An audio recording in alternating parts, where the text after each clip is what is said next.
Assalamualaikum warahmatullahi wabarakatuh. Ketemu lagi dengan saya Febrian Fitriani Susanta. Dalam video kali ini saya akan memaparkan tentang materi dari pengukuran jarak. Video ini dibuat untuk memenuhi video pengantar praktikum mata kuliah praktikum survei teresri 1 di Teknik Geodesi Fakultas Teknik Universitas Gadjah Mada. Nah, sebelum masuk ke pengukuran jarak, di sini akan saya jelaskan terlebih dahulu hal-hal yang mungkin terlewat mengenai koordinat. Jadi di sini teman-teman pasti sudah tahu kalau Indonesia itu secara astronomis terletak di antara 6 derajat lintang utara sampai 11 derajat lintang selatan dan 95 derajat bujur timur sampai 141 derajat bujur timur. Ini adalah pengetahuan geografi yang mungkin sudah dipelajari pada waktu SMA. Nah, di sini teman-teman sudah tahu kalau di sini sebenarnya Indonesia ini dibagi-bagi menjadi ini per 10 derajat untuk pembagian bujur dan di sini per 5 derajat untuk pembagian lintang.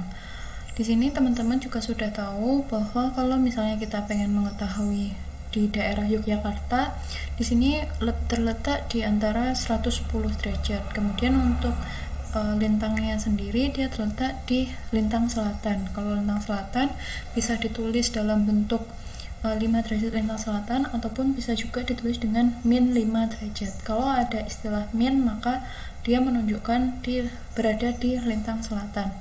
Sedangkan untuk lintang selatan sendiri di sini ada sekitar Jogja ini mungkin sekitar 7 derajat karena dia di tengah-tengah antara 5 derajat dan 10 derajat. Nah, jadi kita bisa mengetahui posisi kota kita dari derajat maupun bintang. Nah, di sini apabila kita menggunakan suatu kompas yang ada di HP Android ataupun smartphone kalian masing-masing, mungkin beberapa tampilannya menunjukkan seperti ini. Jadi di sini adalah kompas yang besarnya adalah 0 derajat sampai 360 derajat, di mana skala pembagiannya itu ada misalnya 0 derajat sampai 30 derajat. 0 derajat sampai 30 derajat, kita lihat di sini ada beberapa pembagian, yaitu ada 10 baris yang berarti setiap baris di sini mewakili 3 derajat. Oleh karena itu, skala pembagian di kompas ini adalah 3 derajat. Nah, kemudian kita perhatikan di sini pun juga sudah tertulis sebenarnya sudut yang ditunjukkan dari garis putih ini berapa. Di sini ditunjukkan 24 derajat NE. NE di sini maksudnya adalah northeast atau NE, northeast. Jadi dari utara ke arah sisi timur sebesar 24 derajat. Nah, untuk teman-teman di sini ada tulisannya yaitu adalah S 7 derajat 45 menit 6 detik, E 110 derajat 22 menit 48 detik. Saya copy di sini, saya salin di sini. Di sini sebenarnya menunjukkan S ini menunjukkan sud atau selatan. Nah, selatan di sini maksudnya adalah lintang selatan. Sedangkan E di sini menunjukkan east atau bujur timur. Jadi S dan E ini menunjukkan posisi lintang dan posisi bujur di mana pengguna menggunakan kompas ini. Jadi saat kita mengaktifkan, kita biasanya diminta mengaktifkan lokasi kita saat itu ada di posisi berapa. Nah, ini dinyatakan sebagai posisi lintang dan posisi bujur. Di sini karena lintang selatan, maka di sini 7 derajat berarti bisa juga ditulis dengan minus 7 derajat. Nah, berarti kalau misalnya 7 derajat 110 derajat kurang lebih dia berada di sekitar Jogja. Karena 7 derajat lintang selatan dan 110 derajat bujur timur. Jadi berada di sekitar Jogja. Kemudian perlu kita ingat bahwa dalam 1 derajat itu terdiri dari 60 menit dan 1 menit terdiri dari 60 detik. Oleh karena itu untuk mengetahui skala pembagian angka terkecil dari suatu kompas, sebenarnya kita tidak ada hubungannya dengan posisi kita saat ini. Posisi ini hanyalah menunjukkan posisi kompas digunakan tersebut. tidak ada hubungannya dengan skala pembagian skala pada kompas 360 derajat. Nah, apabila kita menengok Google Maps, kita mencari Departemen Teknik Geodesi UGM misalnya, untuk teman-teman yang mungkin belum tahu Teknik Geodesi UGM itu ada di mana, mungkin bisa membuka peta, kemudian terletak di sini. Kemudian kita bisa klik klik kanan, kemudian klik watch here. Nah, nanti akan ditunjukkan di paling bawah yaitu posisi koordinat di Jogja, tepatnya di Teknik Geodesi, yaitu -7. Nah, -7 di sini maksudnya adalah lintang selatan 110. Bisa juga kalian lihat di Google Map, ada juga tulisan di kolom pencarian. Di sini akan ditunjukkan koordinat dari lokasi Teknik Geodesi itu sendiri. Jadi di sini sebenarnya teman-teman sudah sering menggunakan angka-angka koordinat tersebut. Nah, bedanya apa dengan yang sebelumnya? Kalau yang sebelumnya ini angka koordinatnya itu ditunjukkan dalam format derajat, menit, dan detik. Derajat, menit, second. Nah, sedangkan kalau untuk di Google Map dia itu ditunjukkan dengan derajat desimal. Jadi di sini ditunjukkan -7,7640164. Nah, sebenarnya angkanya itu sama, hanya saja di sini dibeda formatnya dalam derajat desimal. Kalau sebelumnya dinyatakan dalam DMS, derajat, menit, second, seperti itu. Nah, apabila teman-teman masih penasaran dengan koordinat, mungkin bisa mampir di alamat berikut geoplanner.com. kemudian kalian bisa cari Teknik Geodesi Teknik UGM. Nanti di sini akan diketahui ada A di sini Teknik Geodesi. Kemudian untuk angka koordinat sendiri ditunjukkan di dalam 4 tipe koordinat. Nah, pembahasannya adalah berikut. Nah, di dalam sistem koordinat itu ada 2 yang sangat terkenal, yang sangat umum digunakan, yaitu ada sistem koordinat geografis dan sistem koordinat proyeksi. Sistem koordinat geografis itu ditunjukkan dengan lintang dan bujur.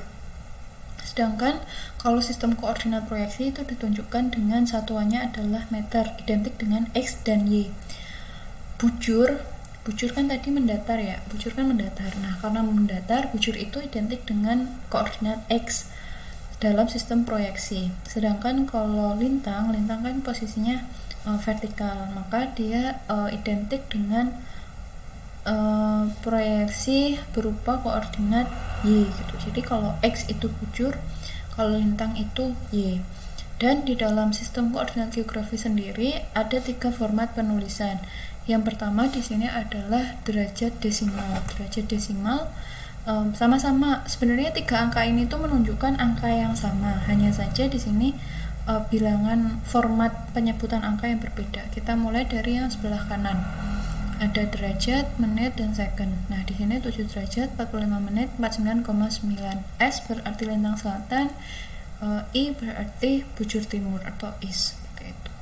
Nah, apabila 49,9 detik ini diubah ke format derajat menit, maka 49,9 detik ini per 60 detik. Nah, nanti akan menghasilkan 45,832. Nah, di sini lebih sederhana lagi, ada 7 derajat 45,832 menit lintang selatan dan 110 derajat 22,374 menit bujur timur. Ini sebenarnya angkanya sama.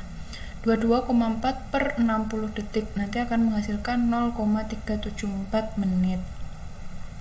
Kemudian apabila menit ini kita bawa ke derajat desimal, maka 45,832 per 60 menit itu akan menghasilkan 0,76387. Sama halnya dengan 22,374 menit dibagi 60 menit, maka menghasilkan 0,37290 derajat.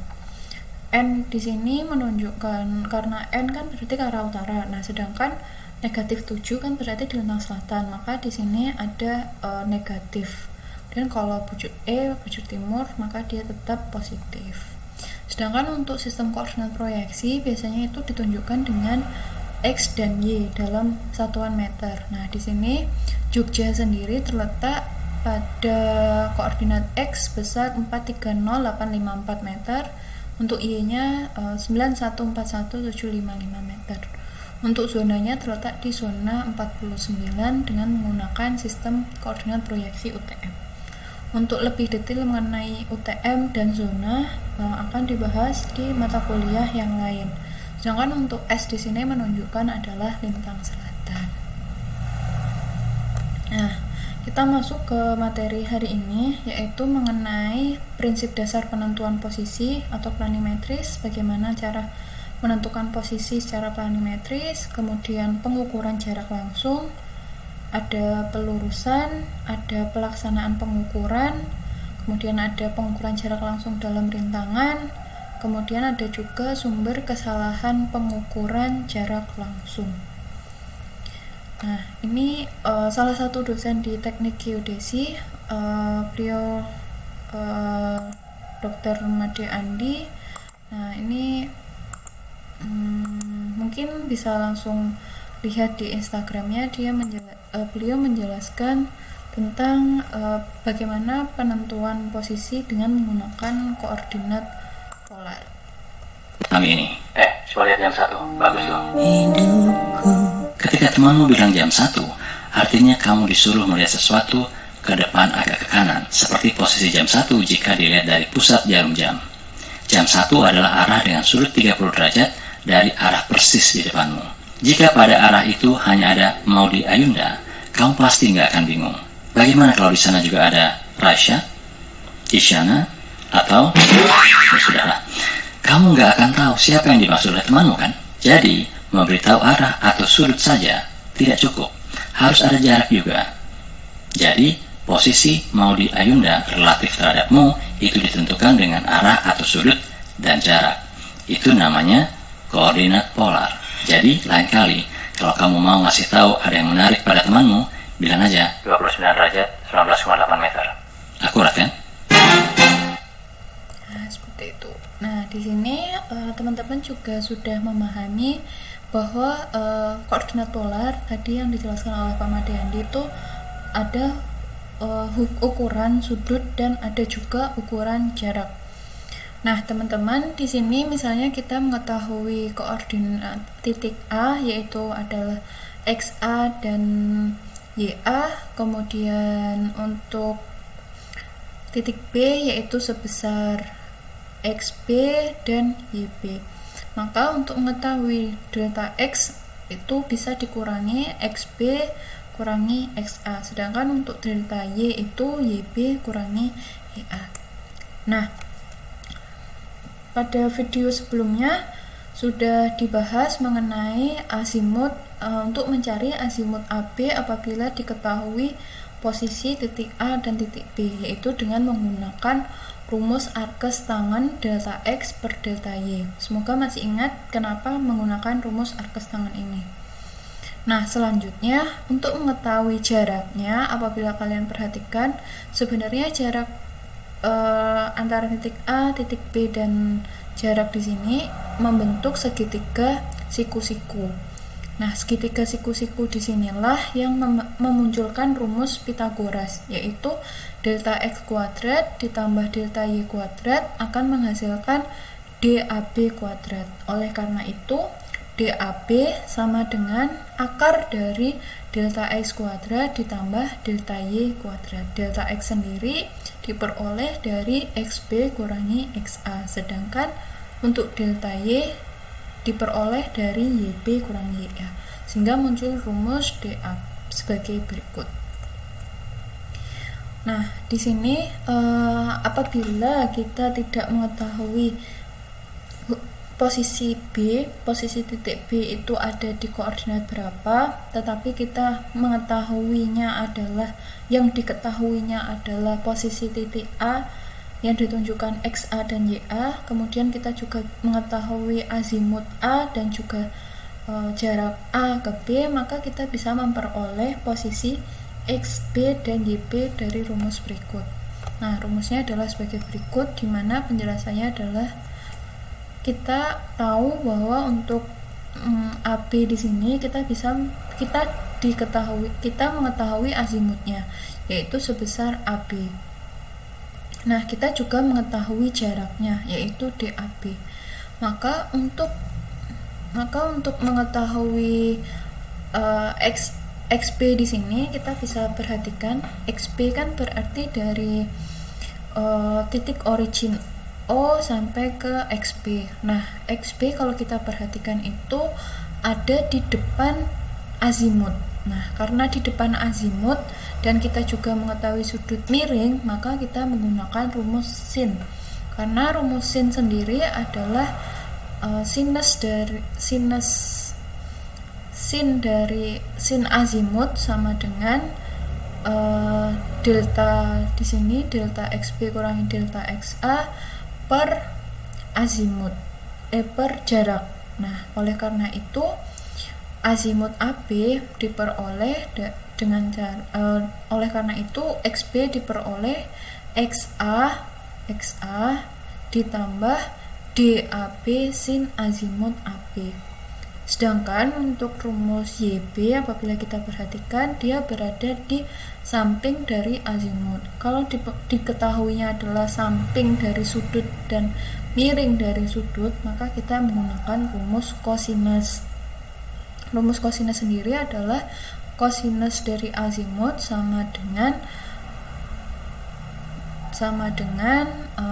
selisih dari YB dan YA per DAB. Oleh karena itu, untuk mengetahui posisi titik YB sama dengan adalah YA plus DAB kosinus azimut AB. Jadi teman-teman di sini kalau misalnya kita tidak mengetahui, apabila kita diberikan azimut AB dan jarak AB serta posisi titik A, maka kita bisa mengetahui posisi titik B dengan rumus sinus dan kosinus. Nah, ini sebagai contoh ada soal ada beberapa titik, yaitu ada titik A, B, 1 dan 2. Titik A dan B diketahui koordinat posisinya, sedangkan titik 1 dan 2 tidak diketahui posisinya. Kemudian untuk mengetahui azimut AB kita bisa menggunakan rumus arkes tangan karena kedua posisi tersebut memiliki informasi koordinatnya. Nah, sebagai berikut rumusnya yang ada di paling kiri. Jadi menggunakan arkes tangan, nah karena X-nya adalah positif, Y-nya negatif, berarti dia terletak di kuadran 2. Karena dia terletak di kuadran 2 yaitu di plus 180 derajat. Ternyata hasil azimutnya adalah 116 derajat, 565 derajat.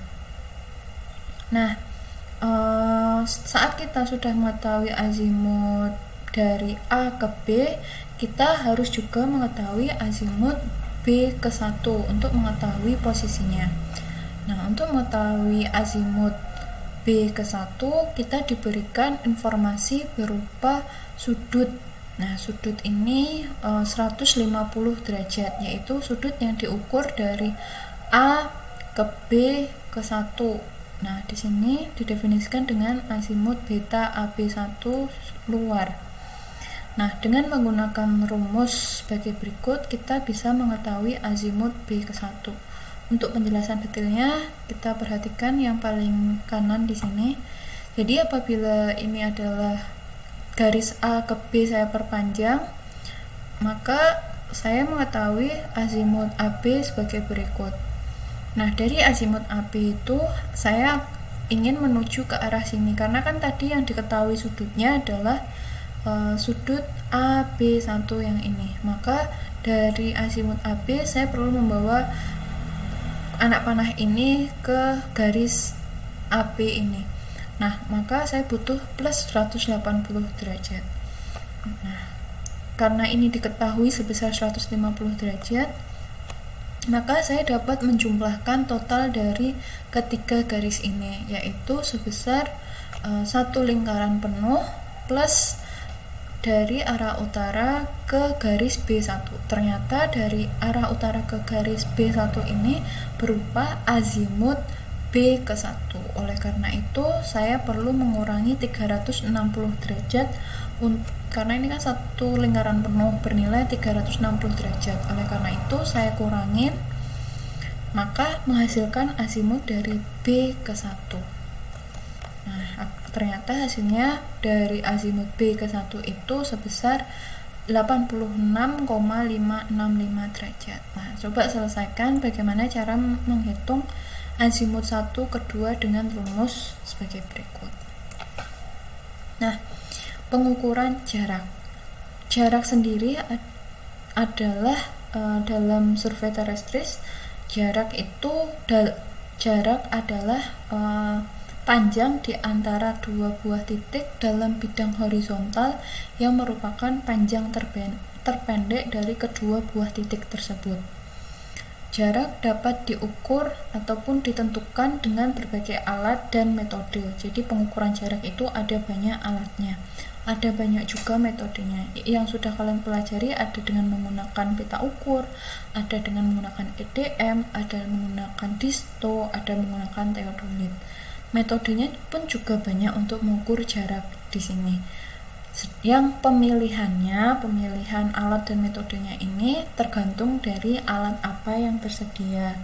Kemudian tujuan pengukuran jarak itu apa, termasuk tingkat ketelitian yang disyaratkan untuk melakukan pengukuran jarak. Jadi sebelum melakukan pengukuran jarak, kita harus tahu 3 hal dulu.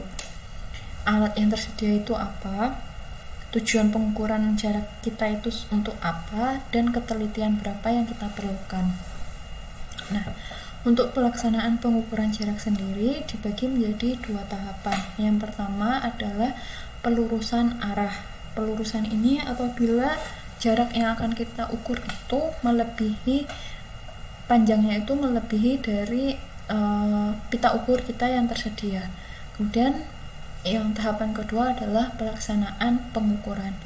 Biasanya di dalam geodesi, sebelum melakukan pengukuran jarak, kita harus sudah tahu jarak kira-kira estimasi panjang jarak antara dua titik, yaitu dengan menggunakan langkah kaki. Jadi kita harus tahu langkah kaki kita itu berapa panjangnya, kemudian kita ukur dulu A ke B, apakah memerlukan penggal atau tidak.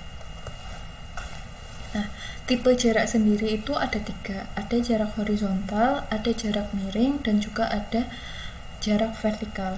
Di dalam geodesi yang diukur hanyalah jarak datar, ataupun di sini disebut sebagai jarak horizontal. Jadi walaupun kita memiliki memiliki jalan atau objek pengukurannya miring ataupun yang vertikal, kita harus mengukurnya dalam jarak horizontal atau jarak datar itu sendiri. Nah, alat pengukuran jarak ini alat bantu pengukuran jarak maupun alat utama pengukuran jarak, juga ada jalon, kemudian ada pita ukur, ada unting-unting, kemudian ada pen ukur, dan ada prisma penyiku. Teman-teman juga sudah mempelajari kesemuanya ini, sudah dijelaskan fungsinya, dan di sini kita akan praktekkan cara penggunaannya. Nah, untuk pengukuran jarak langsung, di sini untuk pengukuran jarak langsung ada pada tanah datar maupun pada tanah miring.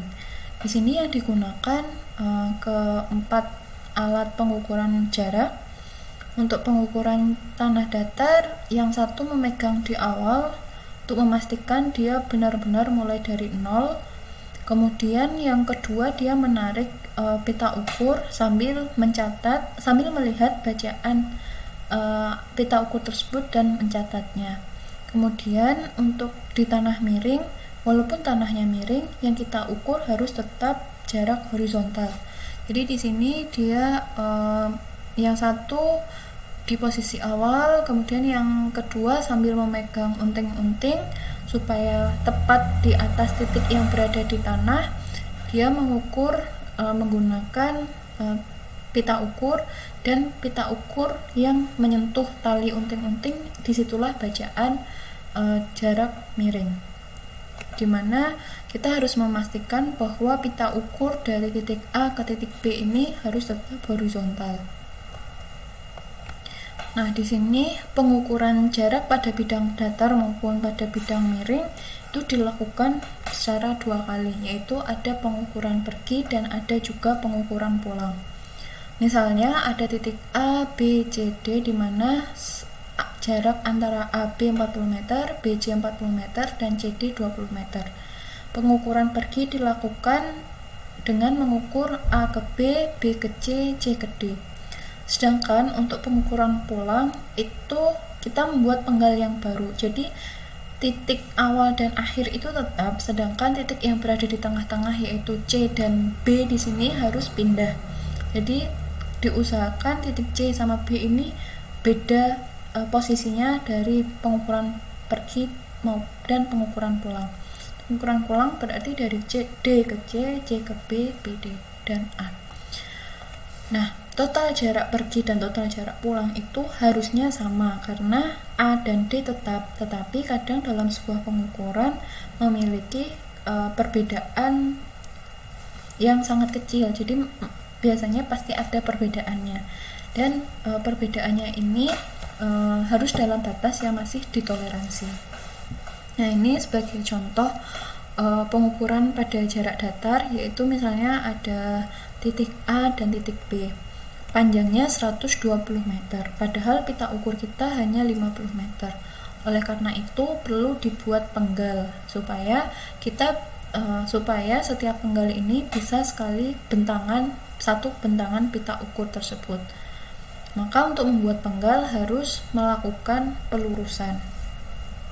Nah, di sini pelurusan dilakukan pertama di titik P1. Jadi ada mahasiswa yang berdiri di titik A, ada mahasiswa yang di titik B. Kemudian ada mahasiswa yang berdiri di sekitar P1.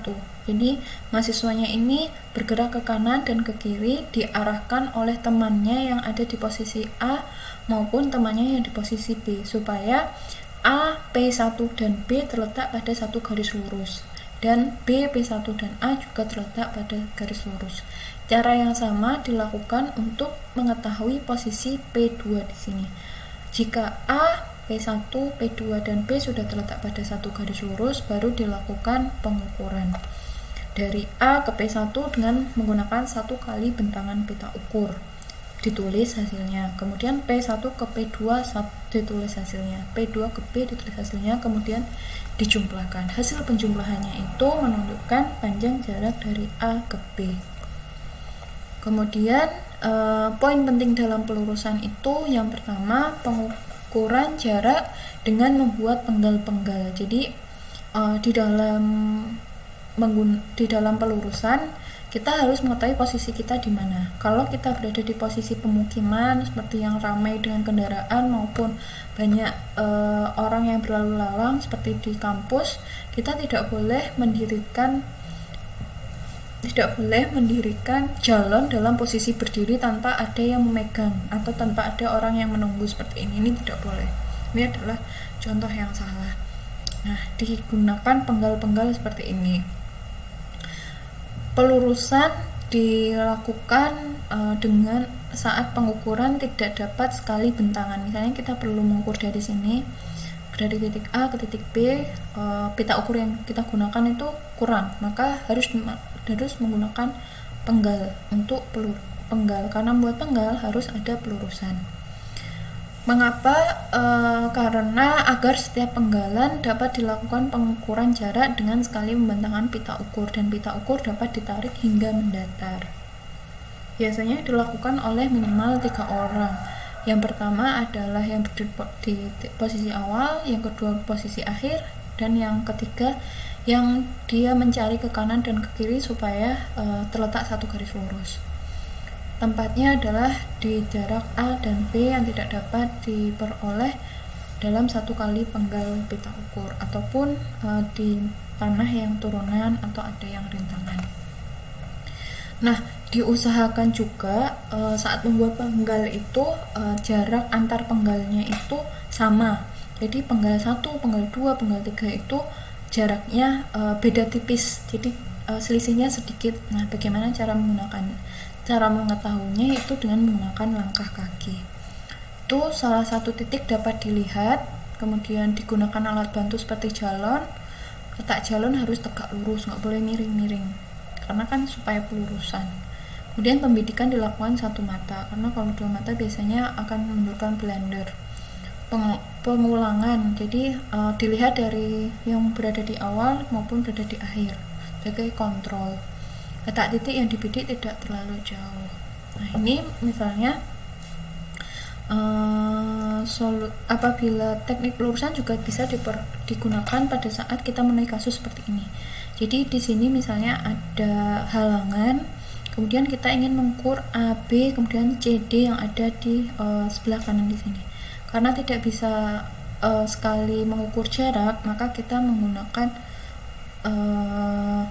teknik pelurusan dengan menggunakan bantuan dengan disertai bantuan menggunakan prisma penyiku. Jadi di sini dengan menggunakan pelurusan juga kita membuat siku-siku di A, siku-siku di B, siku-siku di C, dan siku-siku di D. Kemudian dari E sampai ke H di sini kita mengetahui jaraknya. Jarak AD sama dengan jarak dari E ke H. Dapat juga dengan menggunakan seperti ini. Jadi kita membuat segitiga siku-siku di titik B aksen, C aksen, dan D aksen. Nah, kita bisa mengetahui jarak dari A ke D dengan menggunakan rumus Pythagoras sebagai berikut. Itu. Nah, bagaimana cara membuat arah tegak lurus? Cara membuat arah tegak lurus yaitu dengan 3 cara. Yang pertama dengan menggunakan perbandingan sisi segitiga siku-siku. Yang kedua dengan menggunakan titik tengah tali busur, dan yang ketiga dengan bantuan cermin penyiku atau prisma penyiku. Nah, yang pertama akan saya jelaskan dengan menggunakan perbandingan sisi segitiga siku-siku. Misalnya kita mengetahui garis AB sebagai berikut. Di lapangan kita bisa menggunakan bantuan berupa tali rafia ataupun benang ataupun tali pramuka ataupun tali apapun yang lumayan panjang yang bisa kita letakkan di tanah untuk mengetahui garis lurus antara A dan B tersebut. Selanjutnya kita tentukan titik sebarang, misalnya titik C. Karena titik C ini kita ingin tahu segitiga siku-siku di titik C, maka kita menentukan titik lainnya yaitu titik D yang masih berada di satu garis lurus dari A dan B. Nah, sisi segitiga siku-siku sendiri perbandingannya adalah 3:4:5. Sebagai contoh 6, 8, 10. Maka 6 dan 8 adalah sisi kakinya, kemudian 10 adalah sisi miringnya. Oleh karena itu kita di sini ambil 6 meter. Dari titik D dan dari titik C kita tarik menggunakan tali yang panjangnya masing-masing 10 meter dan 8 meter. Kita cari pertemuannya yang dimana 8-10 ini tepat, nggak boleh selisih sama sekali. Nah, nanti titik pertemuannya ini tuh titik E, dimana C langsung membentuk sebagai segitiga siku-siku di sini yang besarnya 90 derajat. Sedangkan kalau menggunakan titik tengah tali busur, misalnya kita sama dengan menggunakan bantuan tali, kita ada tali A ke B, kemudian ada titik di luar AB tersebut ada titik C. Selanjutnya kita buat tali yang panjangnya dari C di sini bisa melebihi garis AB tersebut. Talinya bebas, ada panjangnya berapa bebas, asal talinya ini tetap panjangnya. Kemudian kita tarik ke arah garis yang satunya. Maka kita akan membentuk segitiga sama kaki sebagai berikut. Nah, kemudian kita ukur jaraknya. Ini sama, kita ukur jaraknya dari D ke E. Kemudian kita cari titik tengahnya, yaitu misalnya titik F di sini. Nah, C ke F akan membentuk segitiga siku-siku yang sudutnya 90 derajat. Bisa juga dengan menggunakan prisma penyiku. Jadi kalau prisma penyiku, mahasiswa yang memegang prisma penyiku berdiri di titik C, kemudian temannya yang berdiri di titik D ini tetap, dan kemudian dia hanya menggesernya sesuai tali tersebut, dimana yang ada temannya juga yang berdiri titik E. Jadi dia melihat temannya, dua temannya ini dengan menggunakan prisma penyiku ini, sehingga dia di titik tersebut sebesar 90 derajat. Nah, sedangkan bagaimana cara untuk melakukan pengukuran pada daerah seperti ini? Apabila kita menemui daerah miring seperti ini, maka kita harus tetap mengukurnya dalam jarak mendatar, yaitu misalnya dengan menggunakan bantuan jalon ataupun bantuan unting-unting. Nah, di sini misalnya contoh dari jarak miring bisa ditemui di jalan menanjak, teras sering sawah, bukit, dan yang lain-lain. Jadi misalnya akan diukur A ke B. Jadi di titik A kita menggunakan jalon. Di sini misalnya kita tarik pita ukur dari B ke A, kemudian pita ukur yang berhimpit dengan jalon, maka dia dan harus mendatar, maka dia menunjukkan jarak mendatar dari 4 ke B. Diusahakan juga pada saat mengukur jarak miring di sini ada temannya yang melihat dari kejauhan yang memastikan bahwa pita ukur ditarik secara mendatar. Selain menggunakan jalon, bisa juga menggunakan unting-unting. Jadi temannya tidak perlu menggunakan jalon seperti ini, tapi menggunakan unting-unting. Nah, nanti pita ukur yang bersinggungan atau menyentuh tali unting-unting itu menunjukkan hasil ukuran jarak. Teman yang lain memperhatikan dari jauh supaya pita ukur yang ditarik tepat horizontal. Nah, apabila kita menemui pengukuran seperti ini di mana terhalang bukit, maka langkahnya sebagai berikut. Jadi ini kan terhalang. Nah, karena terhalang kita tidak tahu posisinya bagaimana cara mengukurnya. Oleh karena itu kita minta kedua teman kita berdiri titik C dan berdiri juga di titik D, dan B tetap ada. Jadi ada 4 orang. Kemudian saat kita berdiri di titik A, teman kita yang berdiri di titik D, dia yang berdiri di titik D ini harus diam, jadi dia nggak boleh bergerak. Nah, temannya yang berdiri di titik C ini, dia bergerak ke kanan maupun ke kiri, diarahkan oleh temannya yang berdiri di titik A, supaya garis A, C, dan D membentuk satu garis lurus. Jika sudah membentuk satu garis lurus, yang berdiri di titik C ini diminta diam. Nanti C di sini memperhatikan temannya yang di titik B.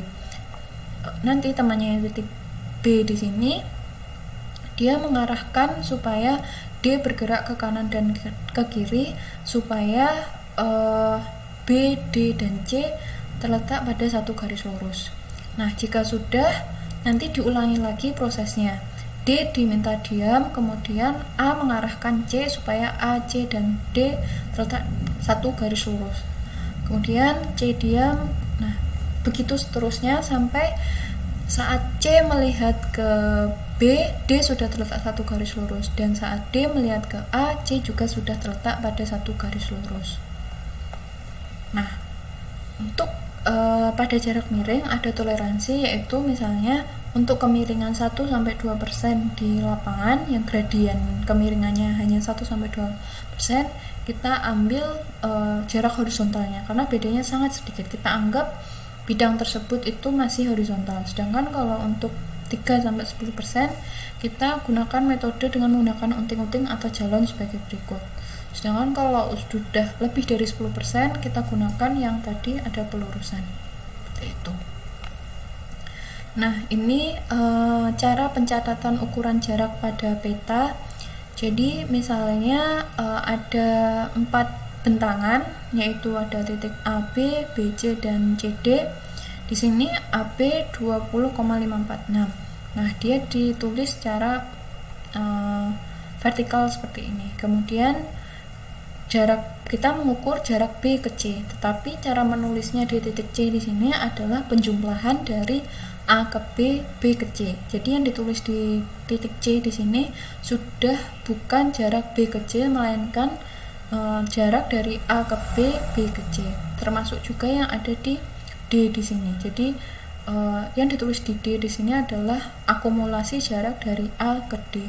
Kemudian karena ini titik akhir, maka diberi garis 2. Ini untuk beberapa bentangan. Apabila hanya satu bentangan, maka langsung dituliskan A ke D, kemudian langsung satu garis bawah saja. Atau bisa juga dengan menuliskan seperti ini. Jadi ada anak panah kebalik yang ada di tengah-tengah yang menunjukkan jarak AD diukur dalam sekali bentangan. Nah, selanjutnya ada toleransi ketelitian. Jadi toleransi ketelitian ini besarnya perbedaan jarak pergi dan jarak pulang maksimum yang masih bisa ditoleransi, yang masih dibolehkan. Tadi kan jarak pergi dan jarak pulang kan harusnya sama, tetapi kenyataannya ada perbedaan. Perbedaan ini boleh diizinkan, asal kurang dari toleransi yang diizinkan. Biasanya besarnya toleransi yang diizinkan itu 1:3000 sampai 1:5000. Untuk mengukurnya yaitu dengan selisih jarak pergi dan jarak pulang dibagi jarak rata-rata jarak pergi dan jarak pulang, seperti itu. Nanti harus lebih kecil dari 1:3000. Sedangkan untuk sumber kesalahan dari pengukuran jarak itu ada 3. Yang pertama, kesalahan dari instrumen, yaitu dari alat yang kita gunakan, misalnya cacat produksi atau nilai nolnya sudah rusak atau yang lain-lain. Kemudian ada kesalahan dari alam, misalnya dari lengkung bumi ataupun dari sinar matahari. Kemudian ada juga dari kesalahan manusia atau pengukur, misalnya kita tidak fokus, misalnya kita sudah terlalu capek, atau misalnya yang membaca itu berbeda orang, kemudian atau pelurusan tidak benar, ataupun kesalahan-kesalahan lain yang bersumber dari manusia. Nah, sampai di sini materi tentang pengukuran jarak. Semoga apa yang saya sampaikan dapat kalian ambil manfaatnya, kemudian kalian juga mempelajari ilmu baru dalam video saya kali ini. Apabila saya masih ada kesalahan ataupun kekurangan, saya mohon dimaafkan. Apabila ada pertanyaan, komentar ataupun saran, bisa disampaikan di kolom komentar. Oke, video ini saya akhiri. Sampai ketemu di video selanjutnya. Wassalamualaikum warahmatullahi wabarakatuh. See you semuanya.